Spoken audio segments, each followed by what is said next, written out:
Hi sir. Hello sir, ఇప్పుడు వచ్చే movies అందరికీ రివ్యూస్ అయితే తెలుస్తున్నాయి. బట్ ఫర్ ఏ చేంజ్ మనం 80స్లో 90స్లో సూపర్ హిట్ మూవీస్ ఉంటాయి. ఆ సాంగ్స్ మనం ఇప్పటికీ రేడియోస్లో కూడా వింటుంటాం, కార్లో కూడా వింటుంటాం, ఎఫ్ఎం రేడియోస్లో.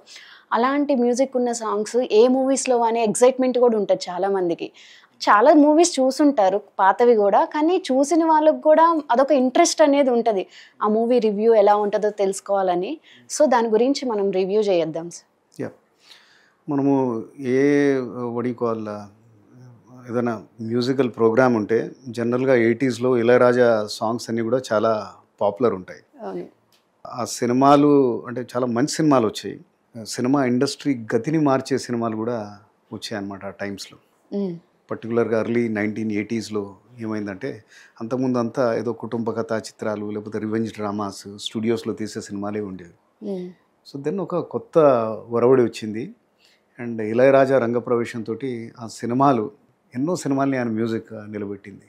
మనం అన్నట్టుగా ఇంతకుముందు అనుకున్నాం కదా, క్లాసిక్స్ అనే ఒక సిరీస్ చేద్దాం. సో ఈరోజు ఒక పిక్చర్ ఈ సిరీస్లో నిరీక్షణ 1986లో రిలీజ్ అయింది. దీని స్పెషాలిటీ ఏంటంటే, ఇందులో హీరో భానుచందర్. ఆయన అప్పటి వరకు కూడా చాలా మట్టుకు ఆయన కమర్షియల్ హీరో కానీ, అంటే వాళ్ళు ఫైటింగ్ సినిమాలు, బి గ్రేడ్ సినిమాలు పర్టికులర్గా అలాంటివి చేసేవాడు. దీని ముందు అనుకుంటా మంచి మనసులోనే ఒక సాఫ్ట్ సినిమా చేశాడు. ఇది కూడా ఒక soft cinema, but general image ఆయనకి వెరీ అంటే యాక్షన్ హీరో ఇమేజ్. అలానే అర్చన అనే హీరోయిన్, తెలుగు అమ్మాయి, వేరే భాషల్లో చేసింది అంతకుముందు కొన్ని సినిమాలు, మలయాళం, తమిళ్లో, బట్ తెలుగులో ఫస్ట్ పిక్చర్ ఆమె. అండ్ ఆమె కూడా కన్వెన్షనల్ హీరోయిన్ లాగా ఉండదు. అంటే ఆ టైమ్స్లో హీరోయిన్ అంటే ఇట్లా ఫేర్గా ఉండాలి, ఇలా ఉండాలి, అలా ఉండాలి, అంటే అందానికి ఒక డిఫరెంట్ డెఫినేషన్ ఉండేది. ఈమె కొద్దిగా డార్క్గా టోటలీ డిఫరెంట్ ఉండేది. సో వీళ్ళు కొత్త నటీనటులు, వాళ్ళతోటి దెన్ బాలు మహేంద్ర అంటే ఆయన డైరెక్టర్గా తెలుగు తెరకి ఫస్ట్ పరిచయం ఆయన. తమిళ్లో చాలా చేశారు ఆయన. ఆయన బేసికలీ సినిమాటోగ్రాఫర్ అనమాట. ఓకే. ఆయన శ్రీలంకన్ బార్న్ తమిళియన్. ఆయన చిన్నప్పుడే ఏదో bridge on the river Kwai అని ఒక టాప్ హాలీవుడ్ మూవీ ఉంటుంది, ఆ ఫోటోగ్రఫీ చూసి బాగా ఇన్స్పైర్ అయ్యి చాలా చిన్నతనంలో ఈ wanted to become a photographer. మంచి సినిమాటోగ్రాఫర్ అతను. తర్వాత నేను ఇప్పుడు చెప్పినట్టుగా ఈ 80స్లో ఏదైతే రెవల్యూషన్ వచ్చిందో, తమిళనాడులో వచ్చింది మేజర్గా తమిళ సినిమాల్లో.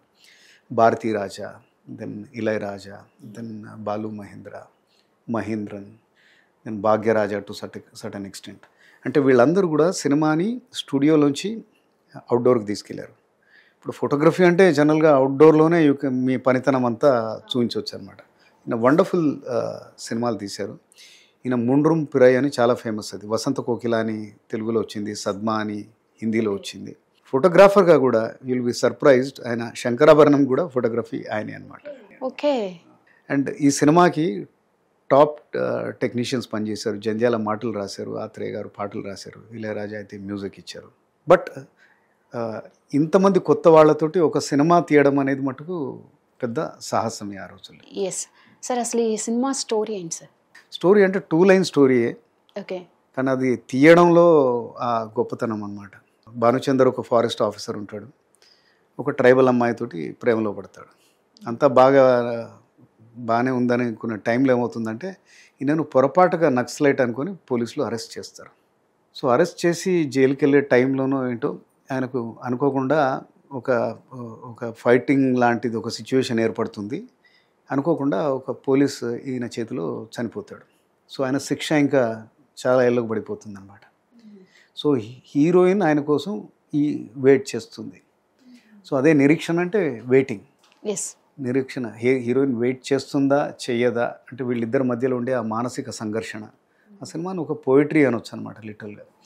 అండ్ బాలు మహేంద్ర లాంటి డైరెక్టర్స్ని ఆర్టియర్స్ అంటారు.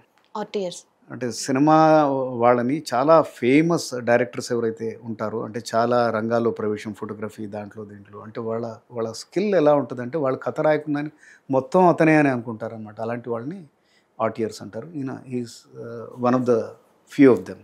అండ్ కథ ఇప్పుడు ఇంతకు ముందు చెప్పినట్టుగా ఇలాంటి కథతోటి ఈ మధ్య కూడా కొన్ని సినిమాలు వచ్చి బాగా ఆడాయి. అంటే వాళ్ళు కూడా అలా తీయగలిగారు. ఫర్ ఎగ్జాంపుల్ సప్త సాగరాలు దాటి. అవును సార్. తండేల్ మూవీ కూడా సేమ్ అలాంటి స్టోరీ కదా. కరెక్ట్. తండేల్ మూవీ కూడా అనుకోకుండా ఏదో ప్రాబ్లంలో పడితే ఇద్దరు ప్రేమికుల మధ్య అగాధం ఏంటి అంటే వాళ్ళ టెన్షన్స్ని బాగా చూపించగలిగితే అవి హిట్స్ అవుతాయి. అండ్ దీంట్లో ఏంటంటే బాలు మహేంద్ర కెమెరా పనితనం అండ్ యాజ్ అ డైరెక్టర్ ఆయన గ్రిప్, అంతేకాకుండా music played a wonderful role. అంటే మ్యూజిక్ ఆ సాంగ్స్ ఇప్పటికి కూడా అందరికీ గుర్తుకుంటాయి. ఎస్. ఫర్ ఎగ్జాంపుల్ ఆకాశం ఏ నాటుదో,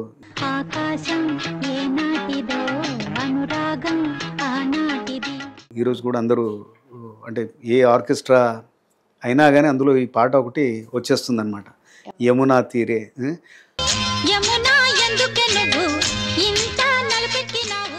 చుక్కల్లే తోచావి అని జేసుదాస్ సాంగ్స్, ఇట్లా ఉన్నాయి ఇంకా 1 or 2 songs. It's a wonderful movie. And పెద్ద సినిమా కూడా కదా, ఐ థింక్ 2 hours 15 minutes.